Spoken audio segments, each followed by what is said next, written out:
ഒരുപാട് ആളുകൾ അഭിപ്രായം പറഞ്ഞു നമ്മുടെ മേപ്പാടി കള്ളാടിയിലുള്ള ഇരട്ട തുരങ്കപാതയുടെ എൻട്രൻസ് പൊളിഞ്ഞു വീണ കാര്യത്തിൽ.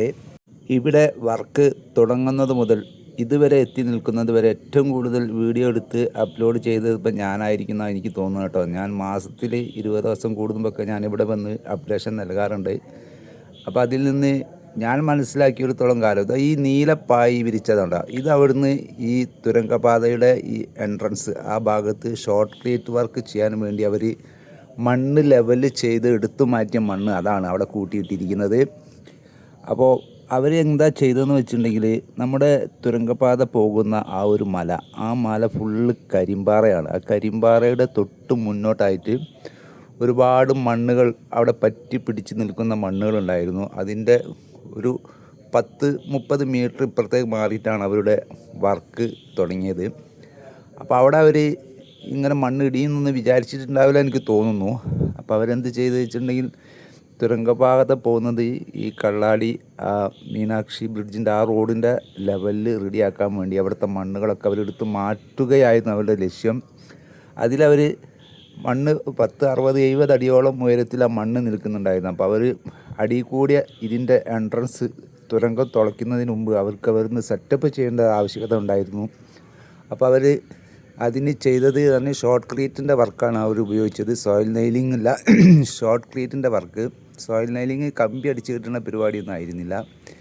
അവർ മണ്ണ് ചെത്തി എടുത്തിട്ട് ആ മണ്ണ് ഇവിടെ കൊണ്ട് കൂട്ടിയിടും. അവിടെ അവർ സിമൻറ്റ് എംസാൻഡും കൂടി സ്പ്രേ ചെയ്തിട്ട് അതിനൊന്ന് ബലവത്താക്കുന്ന പരിപാടിയായിട്ട് അവർ ചെയ്തത്. പക്ഷെ നമ്മുടെ കേരളത്തിൻ്റെ മണ്ണിന് അത് പോരായിരുന്നു. അതിപ്പോൾ കാണിച്ചു തന്നു.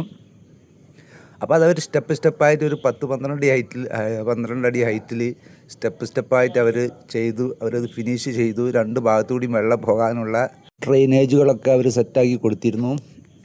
പക്ഷേ അതൊന്നും പോരാന്ന് അവർക്ക് ഇപ്പോൾ മനസ്സിലായി കാണും. ഇപ്പം മണ്ണ് ഇടിയാനുള്ള കാരണം അതിലേക്ക് കടക്കുകയാണെങ്കിൽ എൻ്റെ ഒരു അഭിപ്രായത്തിൽ, അപ്പം നമ്മുടെ 30-40 മീറ്റർ ബാക്കോട്ട് അവർ ഒന്നും ചെയ്തിട്ടില്ല കേട്ടോ.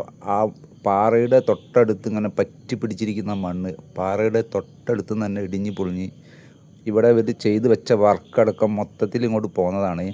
അത് അങ്ങനെ ഇത്രയും കൊല്ലങ്ങളത് സംഭവിക്കാതിരുന്നത് ഇപ്പോൾ അത് സംഭവിക്കണമെങ്കിൽ എന്തായിരിക്കും എനിക്ക് തോന്നുന്നത്. ഇതിൻ്റെ ഇടയിൽ ഒരുപാട് പാറകളുണ്ടായിരുന്നു കേട്ടോ. കല്ലുകൾ ഒരു ലോറിയിലൊക്കെ അത്ര വലുപ്പമുള്ള വലിയ പാറകളൊക്കെ ഉണ്ടായിരുന്നു. അതൊക്കെ പൊട്ടിച്ചെടുക്കുന്ന സമയത്ത്, ജർക്കിങ് ചെയ്ത സമയത്ത് ആ മണ്ണുകളൊക്കെ പാറൻ്റെ മുകളിൽ മെല്ലെ ഇളകി നിന്നിട്ടുണ്ടാവും. മഴ പെയ്തപ്പം വെള്ളം നനഞ്ഞപ്പോൾ ഒക്കെ കൂടി ഇങ്ങോട്ട് പോകുന്നതാവാനാണ് എൻ്റെ ഒരു അഭിപ്രായം കേട്ടോ. ഇത് നമുക്ക് അഭിപ്രായം പറയാലോ. അങ്ങനെ ആവാനാണ്, ഇത് സംഭവിക്കാനാണ് സാധ്യത. അല്ലെങ്കിൽ ഇത്രയും കൊല്ലം പറ്റി പിടിച്ച മണ്ണ് ഇപ്പോൾ ഇത് ഇളകി വരണമെങ്കിൽ ഇവിടെ അടിയിൽ വർക്ക് നടന്നതുകൊണ്ടാണ്. ഇപ്പോൾ തുരങ്കപാത ഒരിക്കലും വർക്ക് മാറ്റി വെക്കേണ്ട ആവശ്യമില്ല. അതേതായാലും സർക്കാരും ഉദ്യോഗസ്ഥന്മാരും നമ്മുടെ പ്രകൃതി സംരക്ഷകരൊക്കെ തീരുമാനിക്കട്ടെ അല്ലേ. ഏത് തീരുമാനം നമുക്ക് യോജിപ്പാട്ടോ. നമ്മുടെ ആനക്കാമ്പൊയിൽ ഭാഗത്തൊന്നും ഇങ്ങനെ ഒന്നുമില്ലല്ലോ. അവിടെ മണ്ണില്ലാത്തത് കൊണ്ട് ഇങ്ങനത്തെ പ്രശ്നം അവിടെ നടന്നിട്ടില്ല. അതുപോലെ ഇപ്പോൾ അവിടുത്തെ മണ്ണുകളൊക്കെ പോയി കഴിഞ്ഞു. ഇനിയൊരു പ്രശ്നം ഉണ്ടാവില്ല. പക്ഷെ നമ്മുടെ തുരങ്കപാത ഒരിക്കലും മുടങ്ങരുത് എന്നാണ് എൻ്റെ അഭിപ്രായം. വയനാട് വഴി വടക്കൻ കേരളത്തിലേക്ക് ഏറ്റവും കൂടുതൽ വാഹനങ്ങൾ പോകുന്ന ചുരമാണ് താമരശ്ശേരി ചുരം. അത് കുറച്ച് കൊല്ലങ്ങളായിട്ട് അവിടെ ഇവിടെയൊക്കെയായി മെല്ലെ ഇടിയുന്നുണ്ട്. അതൊട്ടും സേഫല്ലാത്ത മാതിരിയൊക്കെ തോന്നുന്നുണ്ട്. എന്തായാലും ഒരു ബദൽ പാത ഇവിടെ നിർബന്ധമാണ്.